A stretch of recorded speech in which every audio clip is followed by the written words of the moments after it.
June 1వ తారీఖు నుంచి సినిమా థియేటర్ల బంద్ అనేటువంటి తీవ్రమైన నిర్ణయం తెర మీదకు వచ్చిన తర్వాత ఎందుకు ఈ వాతావరణం కల్పించబడుతుంది, జరుగుతున్నది ఏమిటి, దీన్ని ప్రోద్బలిస్తున్నటువంటి వ్యక్తులు ఎవరు, ఇవన్నీ అంశాల మీద ఒక విచారణ జరిగితే రేపొద్దున పరిశ్రమకు ఉపయోగపడే విధంగా కొన్ని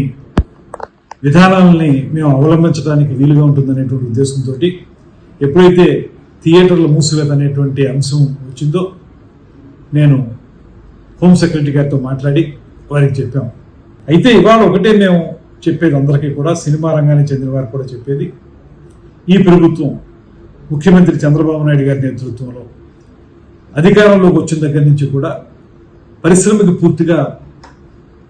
సహకారం అందించాలనేటువంటి ఆలోచనతో గత ప్రభుత్వంలా కాకుండా ఈ ప్రభుత్వం పూర్తిగా అన్ని అంశాలని పరిశీలించి మీకు సహకారం పెద్ద ఎత్తున ఇవ్వాలనేటువంటి ఆలోచన చేస్తున్న విషయం అందరికీ తెలుసు సినిమా పరిశ్రమ వారికి.